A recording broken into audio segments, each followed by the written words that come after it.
Soy la doctora Gabriela Ibarra, soy la jefa de la sección ecografía de la Cátedra de Obstetricia del Hospital de Clínicas. Hoy les voy a hablar de modificaciones gravídicas. Es importante que conozcamos los cambios que experimenta el cuerpo de la mujer. A todos los niveles son cambios fisiológicos que se dan con la finalidad de adaptarse y dar respuesta a la demanda que representa un embarazo durante las 40 semanas. Esos cambios ocurren de manera paulatina pero continua a lo largo de todo el embarazo.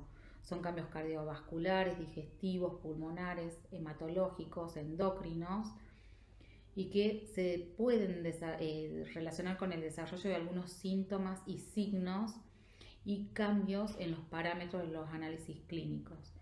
Y esto hace que sea importante que conozcamos cuáles son esos cambios para hacer una diferenciación oportuna de lo que es algo fisiológico y algo patológico.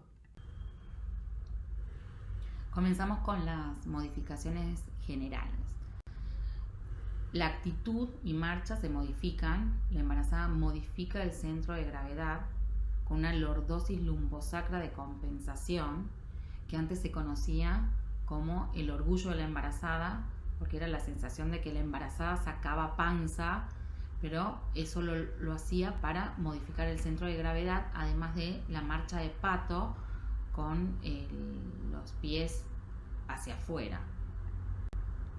El peso corporal puede constatarse un aumento promedio de 11 kilos hacia el final del embarazo, o sea, aproximadamente un 20% más de lo que era su peso habitual. Esto se ve el crecimiento del feto, la placenta, el líquido amniótico, el crecimiento del útero y las mamas y el aumento del líquido extracelular. Antes de la semana 13 podemos tener una pequeña pérdida de peso debido a emesis.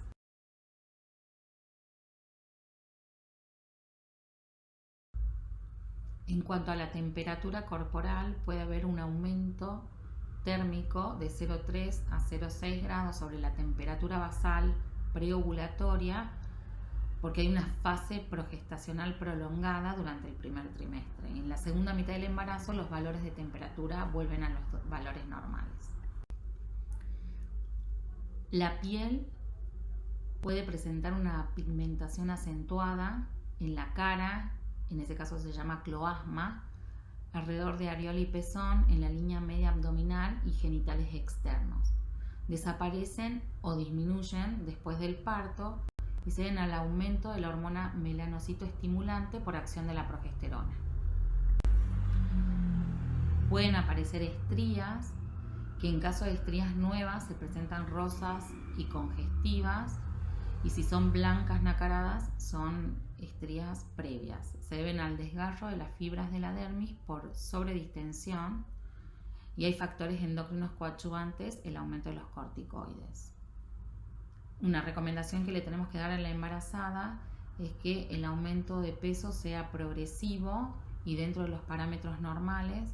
Las estrías suelen aparecer en el tercer trimestre justamente por esa sobredistensión de la pared abdominal. A nivel del tejido celular subcutáneo podemos observar edema maleolar, y esto se debe al aumento de la presión intravascular por el aumento del tamaño uterino, dextrorrotación del hígado que comprime la vena cava inferior. Hay una ligera hipoproteinemia y un aumento de la permeabilidad capilar.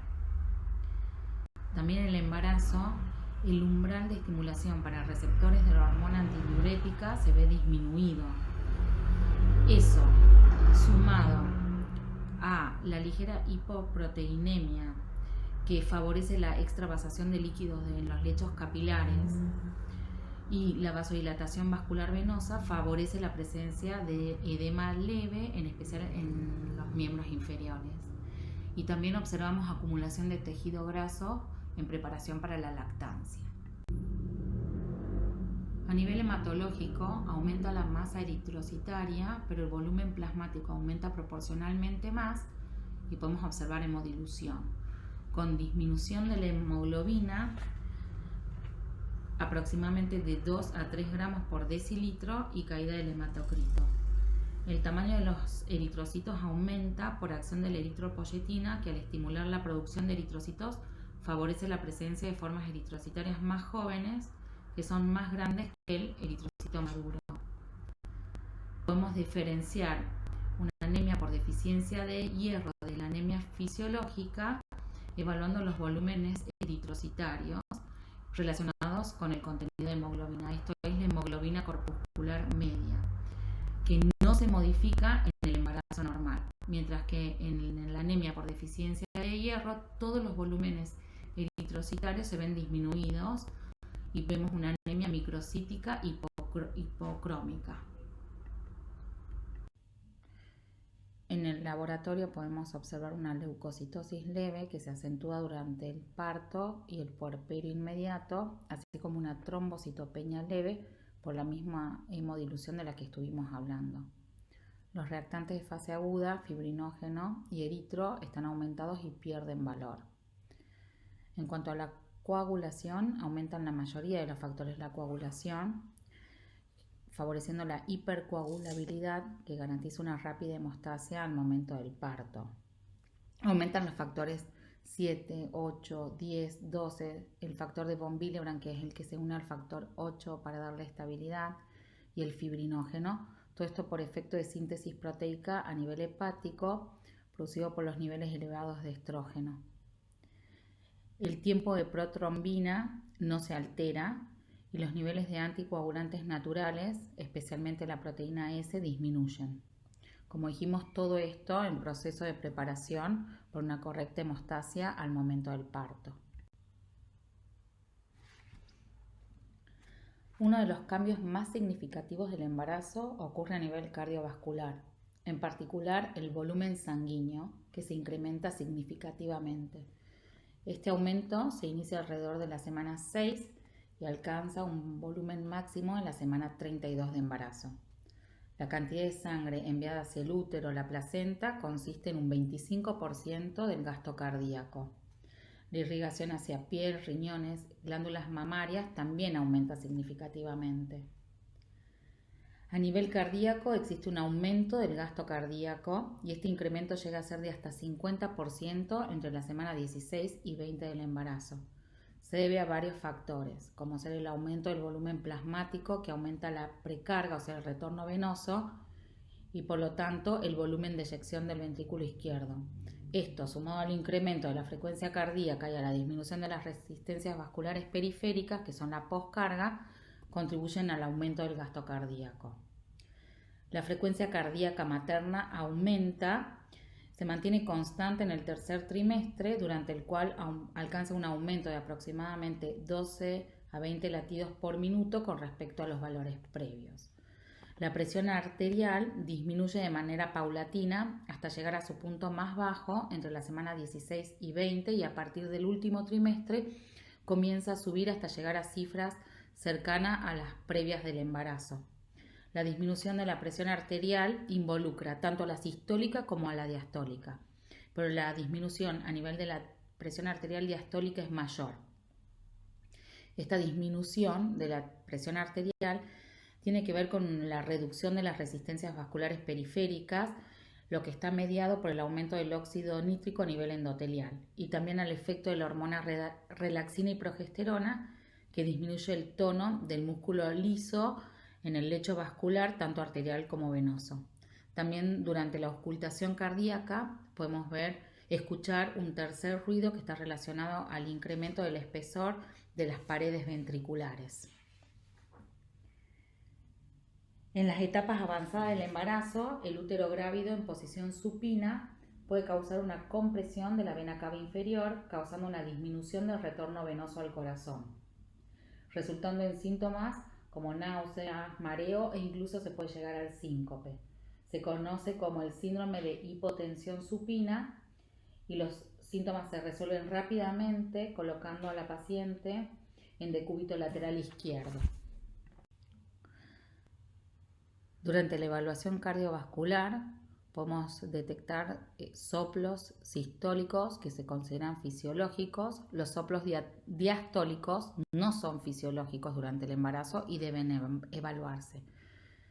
En el electrocardiograma podemos ver una desviación del eje hacia la izquierda con un acortamiento del PR y una depresión del segmento ST. El corazón se desplaza hacia arriba y hacia adelante por la elevación del diafragma. En cuanto al aparato respiratorio, se observa una dilatación de los capilares de la mucosa nasal, orofaringea y laringea, que puede predisponer al desarrollo de epistaxis, que en general es autolimitada.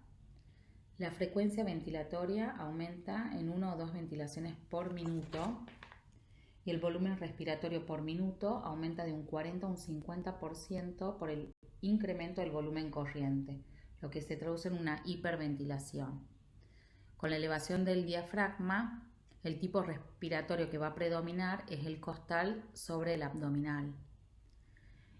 Las costillas del primer trimestre se posicionan más horizontales, elevando el ángulo subcostal.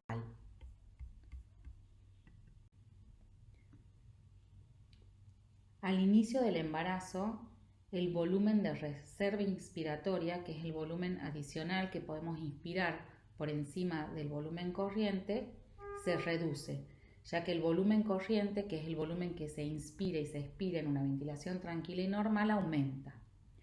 Pero en el tercer trimestre, este volumen de reserva aumenta como resultado de la disminución de la capacidad residual funcional, que es el volumen de reserva expiratorio más el volumen residual.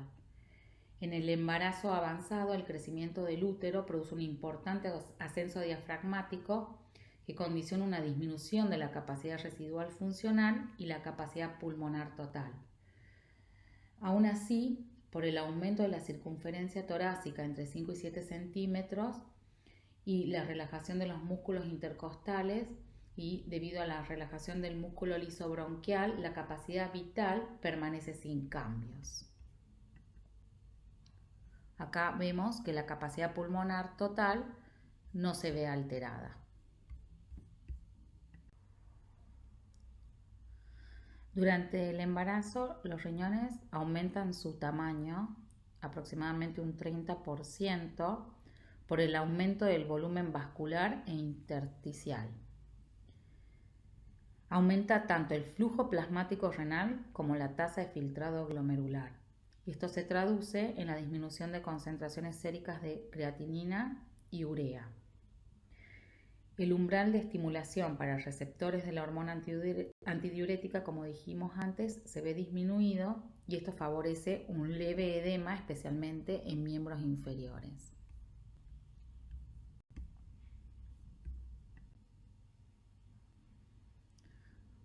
Pueden observarse dilatación, acodadura y desplazamiento lateral de los uréteres, y esto se debe a la relajación del músculo liso ureteral y al efecto mecánico compresivo que ejerce el útero sobre los uréteres, en especial en el derecho. La base del trígono de la vejiga sufre elongación y ensanchamiento y puede observarse una saculación del piso de la vejiga generando orina residual. Por la compresión del útero y de la presentación, la paciente puede referir también incontinencia de orina funcional y polaquiuria. Los cambios funcionales en los túbulos proximales y los túbulos colectores se traduce en glucosuria y proteinuria. La proteinuria por debajo de 0,5 gramos litro en 24 horas.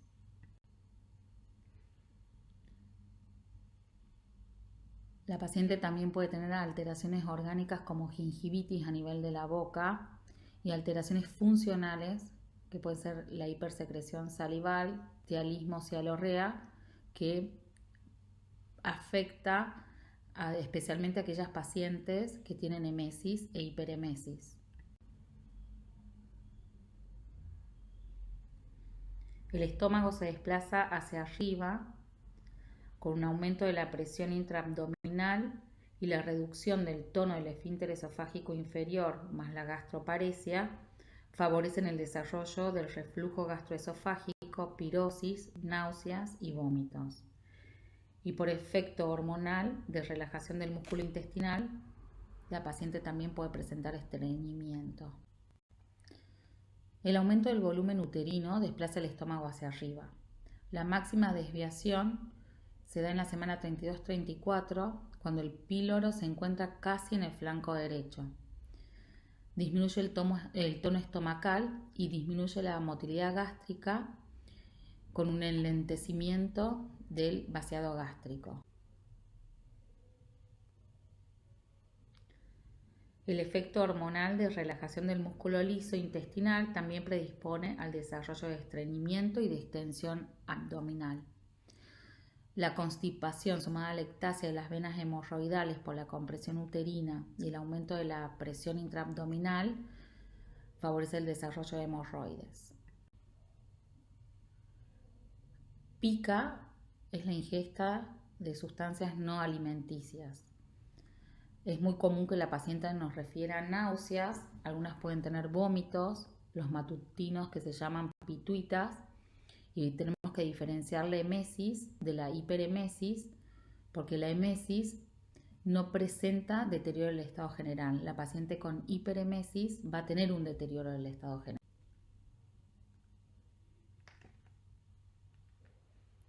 El hígado va a estar elevado y girado hacia la derecha y vamos a observar aumento de las concentraciones séricas de colesterol y triglicéridos, en especial durante el segundo trimestre.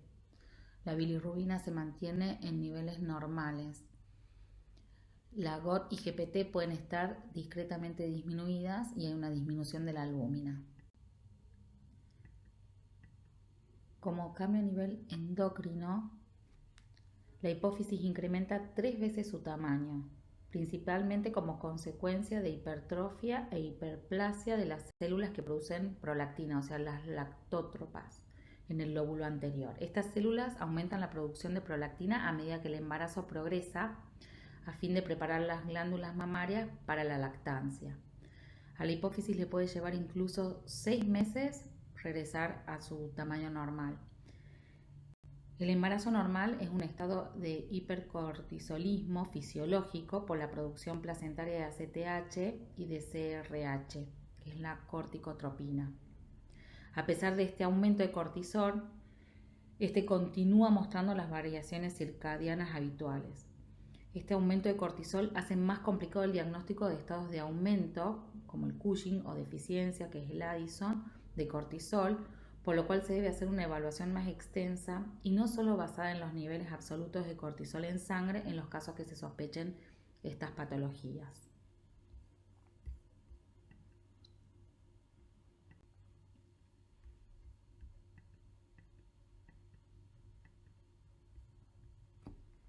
Los estrógenos provocan un aumento al doble de la síntesis hepática de la globulina que une a la T4 y la T3, por lo cual los niveles totales de hormonas tiroideas séricas aumentan, pero la fracción libre permanece sin cambios. A pesar de este aumento en los niveles hormonales, el tamaño de la glándula tiroides permanece sin alteraciones y no hay signos de hipertiroidismo.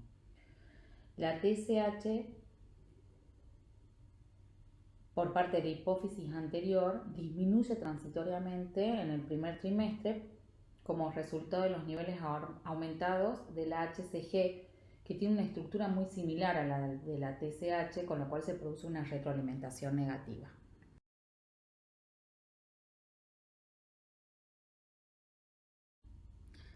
Como modificaciones locales, en las mamas vamos a tener por acción de los estrógenos hiperplasia ductal y por acción de la progesterona crecimiento de la unidad alveolo-lobulillar.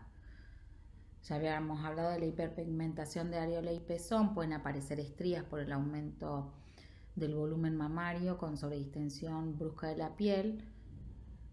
Se hace más evidente la red venosa de Haller, los tubérculos de Montgomery y puede aparecer secreción de calostro. El útero aumenta su volumen, su capacidad y el espesor de la pared con hipertrofia. En el primer trimestre hay una hiperplasia de las células musculares por acción del estrógeno y en el segundo trimestre hipertrofia por acción de la progesterona. El útero cambia su forma piriforme pregestacional a una forma asimétrica en donde se pone evidencia la prominencia de Piscasec, que es la zona de implantación ovular próximo a uno de los orificios de las trompas de falopio. Luego en la semana 16 es ovoide y tiende a la dextrorotación. Si la segunda invasión trofoblástica es adecuada, la circulación útero-placentaria es insensible a los efectos presores de la angiotensina 2. El segmento uterino comienza a formarse a partir de la semana 14, a expensas del istmo uterino. Es una zona de adelgazamiento acentuado por desaparición de la capa media espiralada y que cumple las funciones de aumentar la capacidad de la cavidad del útero, facilitar la acomodación fetal y participa en la dilatación del cuello. El cuello uterino puede aparecer rosado o violáceo, pasa de una situación posterior a una situación central, está reblandecido. El orificio cervical interno tiene que permanecer cerrado, pero el externo puede estar cerrado en primíparas y entreabierto en multíparas.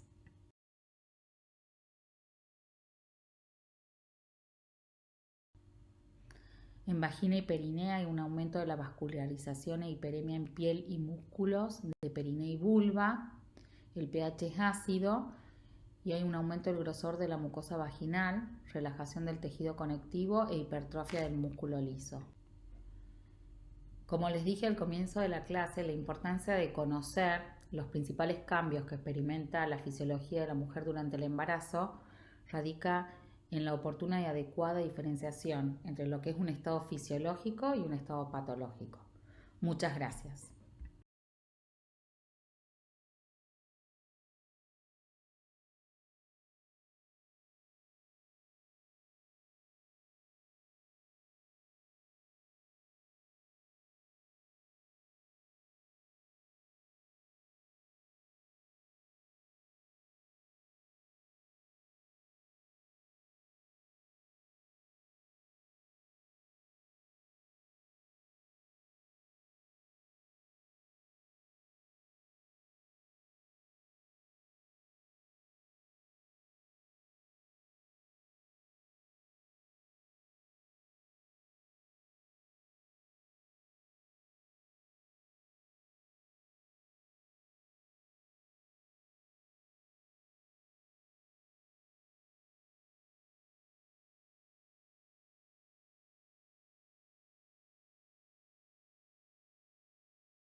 Primero que nada vamos a hablar sobre las modificaciones gravídicas. Sabemos que las mujeres embarazadas tendrán modificaciones a nivel del apetito, siendo que la mitad de las embarazadas aumentarán su apetito y 3 de cada 4 embarazadas tendrán preferencias alimentarias, conocidas como antojos. También podemos ver que durante el embarazo la constipación va a ser un síntoma bastante recurrente y esto tiene que ver con el aumento de los niveles de progesterona, que es la principal hormona del embarazo, que actúa inhibiendo el tono muscular liso y por ende disminuye el peristaltismo. También vamos a ver que a medida que el embarazo avanza en la edad gestacional, el crecimiento del útero disminuye el rendimiento mecánico de la prensa abdominal que facilita la evacuación. También vamos a ver que las embarazadas tienen cada vez más pirosis. Esto tiene que ver también con el hecho de los niveles aumentados de progesterona, donde vamos a ver una disminución del tono basal del esfínter esofágico inferior, lo que va a favorecer el reflujo gastroesofágico. También vamos a ver que la disminución en el peristaltismo en general del intestino enlentece el vaciamiento gástrico y a medida que el útero va creciendo, el estómago se va horizontalizando, con lo cual hay más pirosis y más reflujo gastroesofágico. Y finalmente vamos a ver la presencia de náuseas y vómitos que se conocen como emesis simple del embarazo.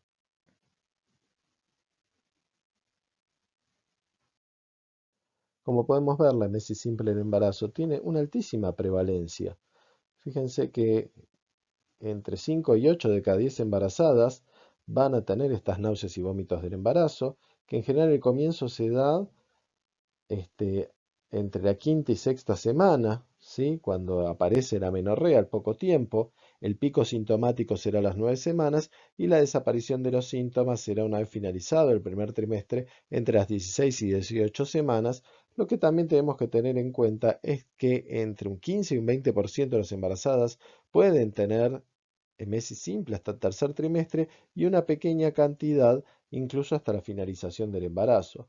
La característica principal del emesis simple que debemos recordar que es común a todas las pacientes, que generalmente es un trastorno matutino, pero que nunca llega a presentar signos de desnutrición o deshidratación.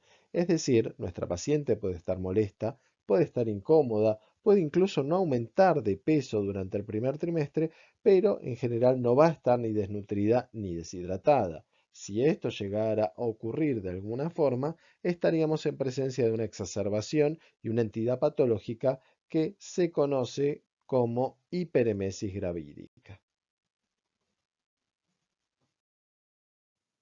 Bueno, lo primero que tenemos que tener en cuenta es cómo vamos a definir a la hiperemesis gravídica. Tenemos que tener en cuenta que se tratan de náuseas y vómitos persistentes que no pueden ser atribuibles a una causa específica distinta de la circunstancia de que la paciente está embarazada. Y para hacer el diagnóstico debe estar acompañada al menos de uno de estos 5 signos o síntomas que en general están concatenados, se presentan la mayoría juntos.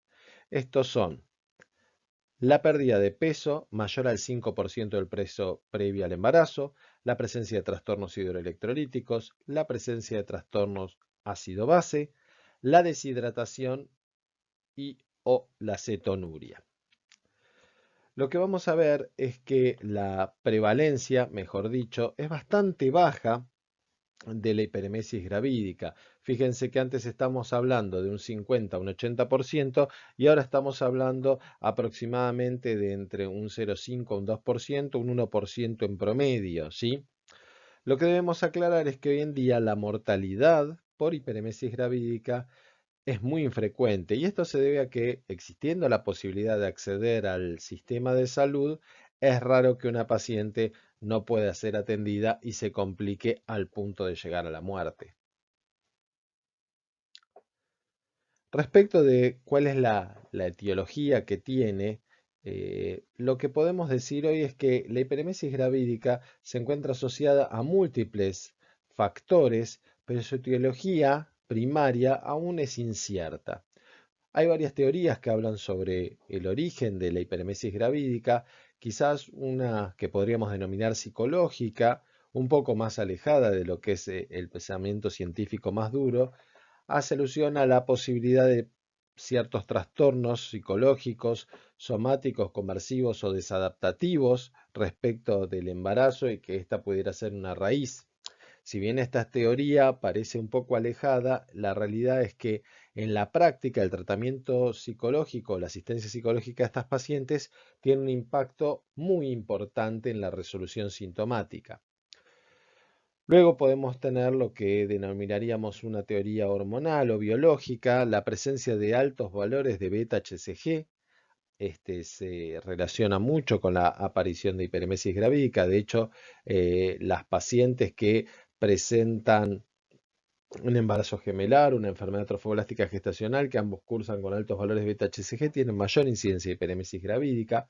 Después, una sensibilidad aumentada a los estrógenos y progesterona. Esto se ve mucho también en pacientes que cuando consumen anticonceptivos hormonales, mayormente por vía oral, presentan una sintomatología parecida de náuseas y vómitos, valores alterados en las hormonas tiroides, o también existe una relación con los altos niveles de ADN fetal en plasma materno. Ustedes saben que hoy se utiliza el ADN fetal en plasma materno para el diagnóstico mayormente de cromosomopatías. De a poco va aumentando la cantidad de enfermedades fetales que se pueden diagnosticar, pero lo que se vio es que también existe una correlación. Altos niveles de ADN fetal en plasma materno aumentan la incidencia de hiperemesis gravídica. Después existen otras causas, pero en general se reconoce la posibilidad de un trastorno inmunológico detrás de todo esto.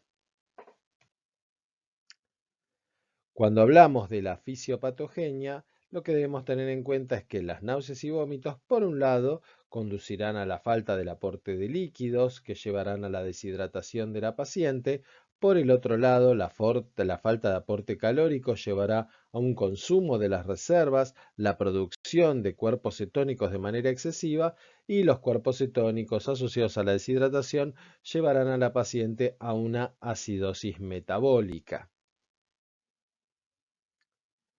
Lo que debemos que entender es que la hiperemesis gravídica suele complicarse por el solo hecho de que no es autolimitada, sino que a través de este círculo vicioso se perpetúan los síntomas y se van exacerbando. La paciente con náuseas y vómitos entra en estado de desnutrición y deshidratación, de aquí pasa a un estado cetósico y ese estado cetósico per se produce más náuseas y vómitos. Lo único que podemos hacer para resolver el cuadro de la hiperemesis gravídica es tratar de cortar este círculo vicioso en alguno de sus lados, y hacia eso apunta el tratamiento. Cuando hablamos de factores de riesgo relacionados con la hiperemesis gravídica, debemos entender que hay pocos estudios realizados respecto de esta, ya que su prevalencia no es tan alta. Los resultados no han sido muy concluyentes, con lo cual lo que vemos en general son las asociaciones un poco que nombramos antes: el embarazo múltiple, la enfermedad trofoblástica gestacional, el hecho de haber tenido un embarazo anterior con hiperemesis gravídica, y después también ver la posibilidad de factores genéticos o hereditarios, alta frecuencia en gemelas monocigóticas, mayor frecuencia en hijas de madres que tuvieron hiperemesis gravídica. Esta historia familiar se repite. Las mujeres con hiperemesis hablan con sus madres y les cuentan que pasaron un cuadro bastante similar. Y también entender que las pacientes con antecedentes de migraña o enfermedad vestibular, esas pacientes que se marean fácilmente, también tienen aumento del riesgo de padecer hiperemesis gravídica. En sí no es que existe un tratamiento específico preventivo de la aparición de la hiperemesis. Lo que sí debemos estar muy alertas en estas pacientes para, si aparece la patología, diagnosticarla lo antes posible y así poder tratarla. Cuando hablamos de la sintomatología, yo en general lo separo en tres etapas. Una primera etapa, a la cual podemos denominar de adelgazamiento moderado, donde se caracteriza la paciente por tener repugnancia a la comida, pero lo más característico es que el estado nauseoso es constante, o sea, no está restringido solamente a la mañana, como podemos observarlo en la emesis simple, sino que la paciente está nauseosa todo el día.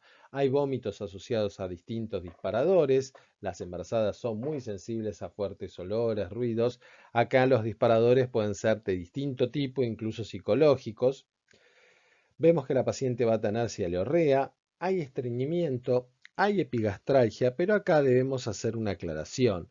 Si bien las pacientes con hiperemesis gravídica presentan epigastralgia, los abdómenes de estas pacientes suelen ser inocentes. Esto significa que no vamos a detectar abdomen en tabla ni reacción peritoneal, con lo cual descartaremos muchas de las patologías que pueden cursar con náuseas y vómitos y también descartaremos sobre todo lo que es un abdomen agudo. Sí va a haber epigastralgia, pero no es un abdomen agudo.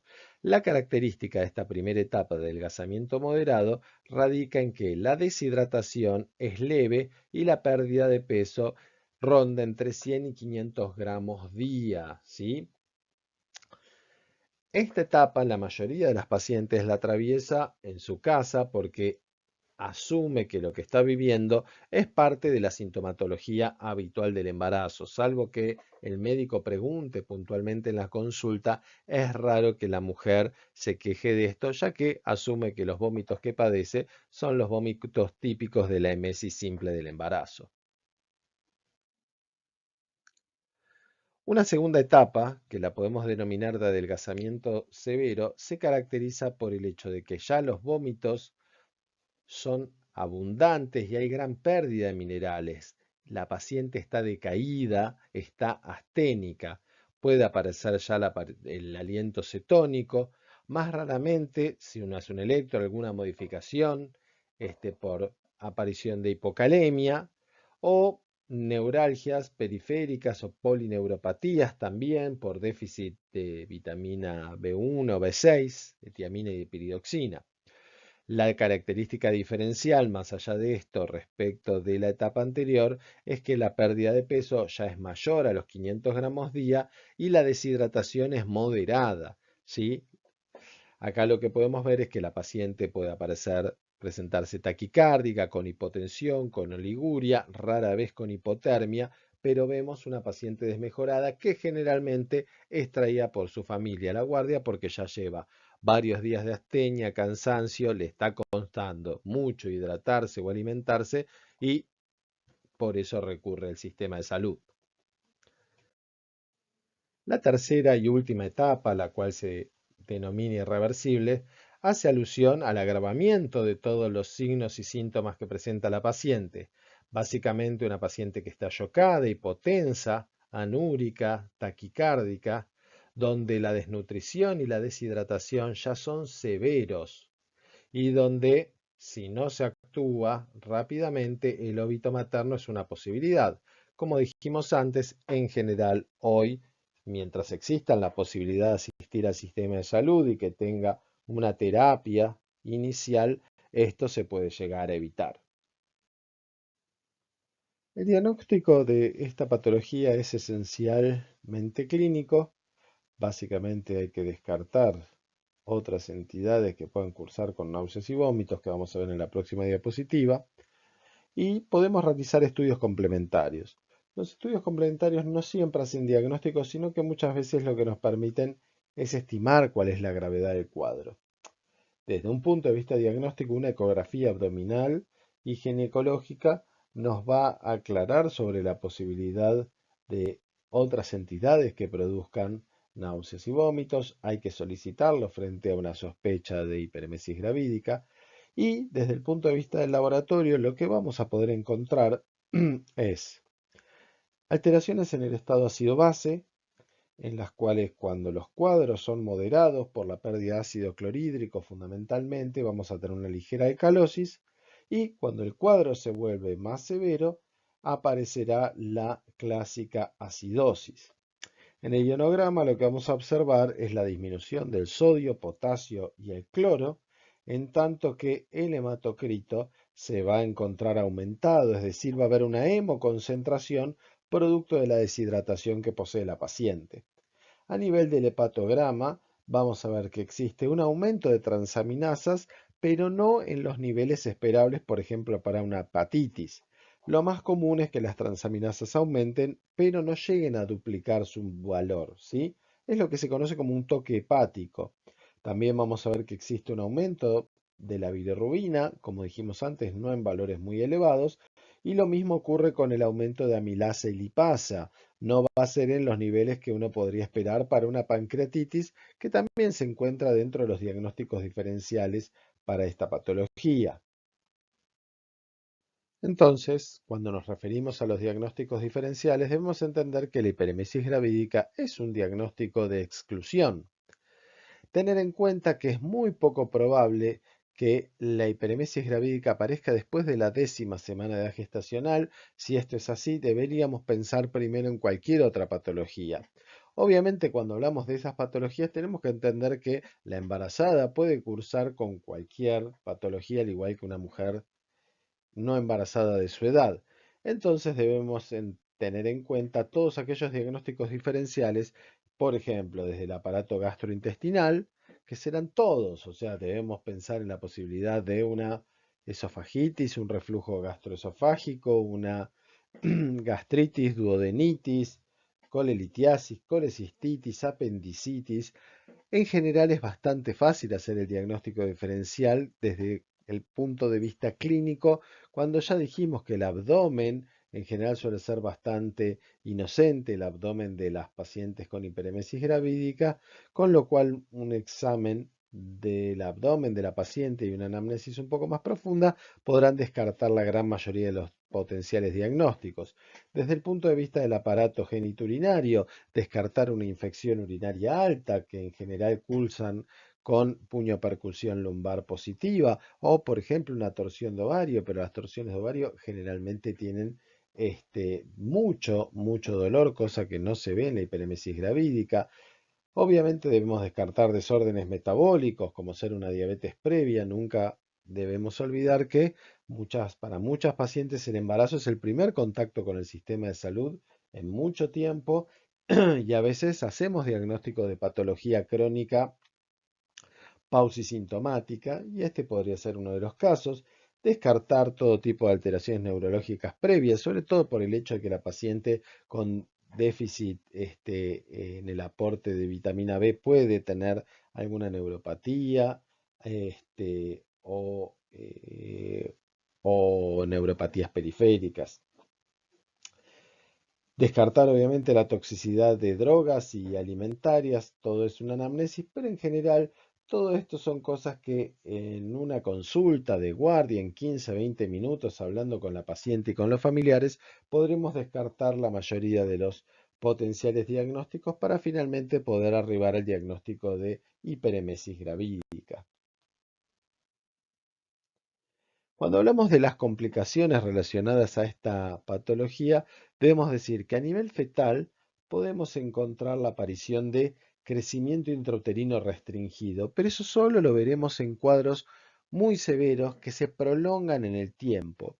Como la hiperemesis gravídica es una patología generalmente muy propia del primer trimestre, es raro encontrar afectaciones en el crecimiento fetal, salvo, como dije antes, cuando los procesos perduran demasiado tiempo, ¿sí? La paciente llega al segundo trimestre o al tercer trimestre y continúa con dificultades para alimentación y dificultades en la ganancia de peso. Solo en esos cuadros podremos ver el crecimiento intrauterino restringido.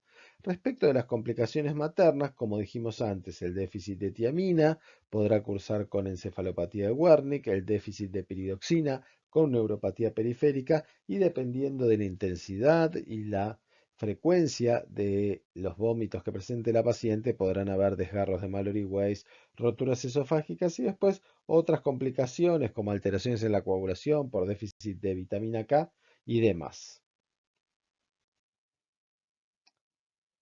El resultado neonatal suele ser bueno. En general, las pacientes que cursan una hiperemesis gravídica durante el primer trimestre suelen recuperar el peso perdido durante la patología.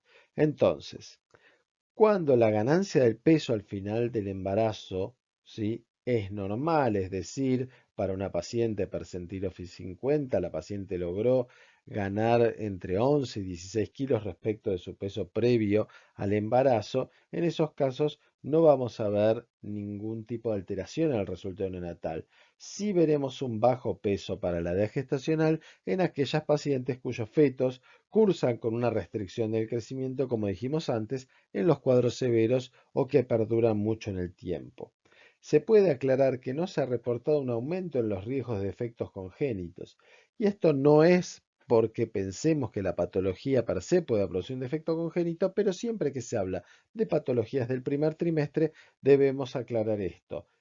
Ni la patología ni la terapéutica recomendada habitualmente se asocian con aumento en la incidencia de defectos congénitos. Pasemos ahora a hablar un poco del tratamiento. El tratamiento tiene básicamente tres pilares, que son la internación de la paciente, un plan nutricional y un plan de medicación o farmacológico. Aquí lo que podemos ver es que la internación nos permitirá hacer el control y los diagnósticos diferenciales en esta paciente, evitar los disparadores que suelen ocasionar episodios de vómito en nuestras pacientes y poder hacer la indicación precisa de reposo digestivo estricto por 48 horas. Esto significa nada por boca por 48 horas, ni sólidos ni líquidos.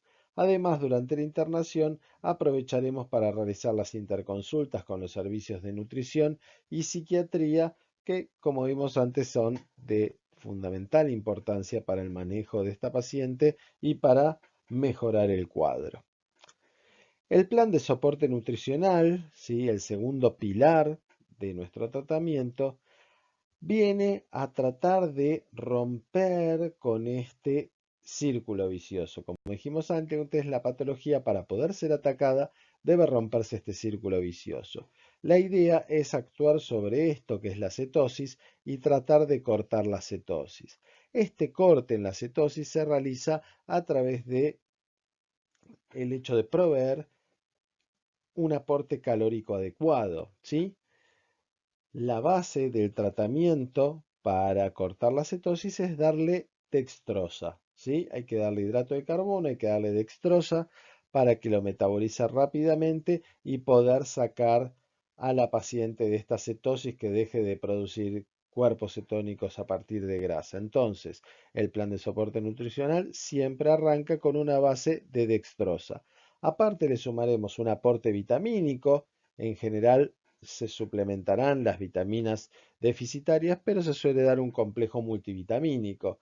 Eventualmente se podrán dar, si es que necesita la paciente, aporte de aminoácidos y de lípidos. Esto en general suele ser evaluado por el especialista en nutrición que dirá cuál es el grado de nutrición que tiene nuestra paciente y si amerita la suplementación con aminoácidos y lípidos. El tercer pilar es el de la medicación complementaria, es la sumatoria de farmacología a nuestra paciente porque lo que se ha visto es que esto mejora la eficiencia del tratamiento, es decir, se logra un objetivo más rápido y disminuimos mucho las tasas de reinternación que suelen ser un problema en este cuadro. Aquí lo que estamos viendo es un plan de soporte nutricional básico de 24 horas, en general las indicaciones que se dejan para esta paciente. Fíjense que, como les dije antes, la mayoría del aporte es a base de dextrosa, utilizamos al 10% para dar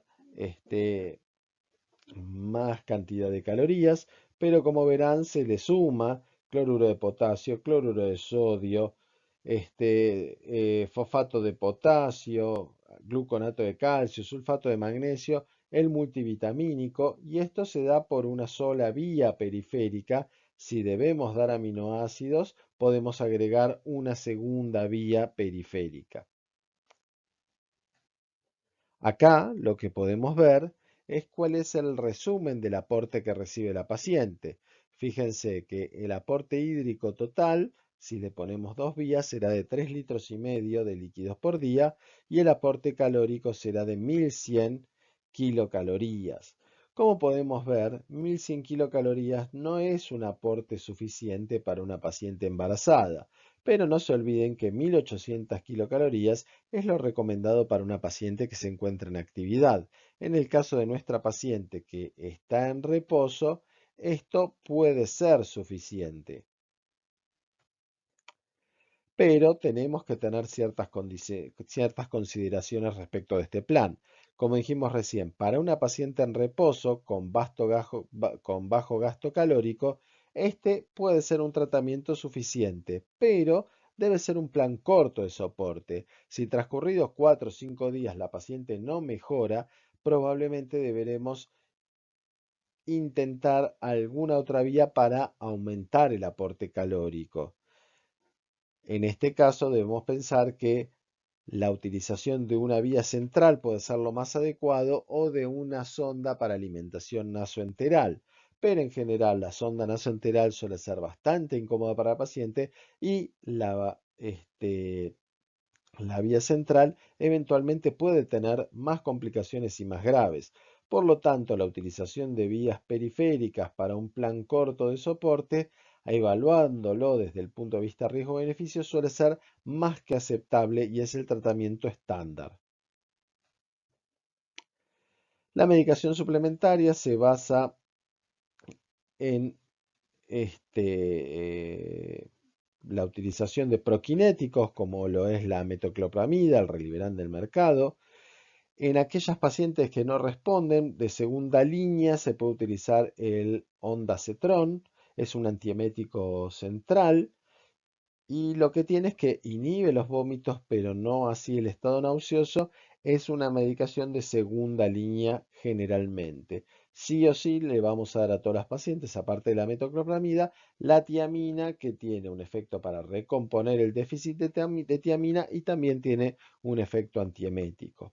Otras opciones para las pacientes que no responden a estos cuadros pueden ser la utilización de antihistamínicos como el dimenhidrinato o la prometacina y eventualmente para una tercera o cuarta línea terapéutica la utilización de corticoides como lo es la metilprednisolona, teniendo los recaudos entre las semanas 9 y 11 por el potencial teratogénico que tiene. Camino al alta hospitalaria. El primer objetivo que debemos lograr con nuestra paciente es que permanezca 48 horas asintomática. Una vez logrado esto, donde la paciente está con nada por boca, podemos pasar a darle a la paciente una dieta fraccionada cada 2 horas, donde iniciaremos con semisólidos. Entonces, con 2 días asintomático, la paciente puede iniciar con una dieta semisólida, una comida. Si tolera esta dieta, recién ahí pasará a una dieta sólida. Esto se puede ir dando en todo el transcurso del mismo día. Y finalmente, si tolera los sólidos, probaremos con líquidos solos, que suelen ser los más difíciles de tolerar para la paciente, con lo cual aquí podemos hacer una taza de té, un vaso de agua. Una vez que la paciente tolera líquidos, es decir, después de ingerirlo 1 hora no presentó ni náuseas ni vómitos, recién ahí podemos retirar las vías periféricas que tiene la paciente y darle un alta con medicación vía oral. En general, la medicación que se utiliza suele ser una mezcla con un antihistamínico y vitamina B6, o puede utilizarse el Dramamine del mercado dimedrinidato, ¿sí? También le indicaremos a la paciente que realice una dieta fraccionada, varias comidas al día de poca cantidad, nada ni muy frío ni muy caliente, nada que pique, nada que la paciente sepa que le puede irritar el estómago. Continuará con psicología de enlace para seguir con el tratamiento psicológico y la controlaremos cada 7 días, probablemente hasta llegar a la finalización del primer trimestre, porque la tasa de recidivas puede ser alta. Existen una cantidad de tratamientos no farmacológicos. El jengibre, recomendado por el American College, se puede utilizar. La psicoterapia, que también está recomendada y nosotros la utilizamos. Y existen otras terapéuticas no demostradas al menos no su utilidad científica, pero que sí son conocidas. El trastorno de la hiperemesis puede llegar a ser muy grave y perdurar mucho tiempo, con lo cual está descrita la utilización de acupuntura, acupresión o hipnosis. En general nosotros no hacemos uso de esto porque no hay estudios científicos que puedan avalar su utilidad beneficiosa, pero sí es cierto que uno los ha leído alguna vez como recomendaciones.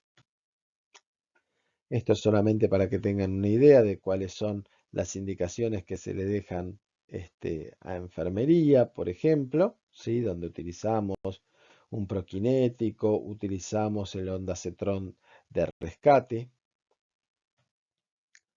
Y esto solamente es a modo para que lo tengan en cuenta, es un resumen de 26 pacientes entre el 2000 y el 2005. Fíjense que la edad gestacional promedio para internación fue de 9 semanas y 6 días, pero empezaron tan pronto como a las 4:04, incluso hubo otras que se internaron a las 18.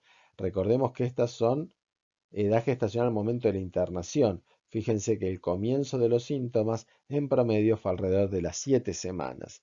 La pérdida de peso fue de unos 7 kilos casi en 20 días.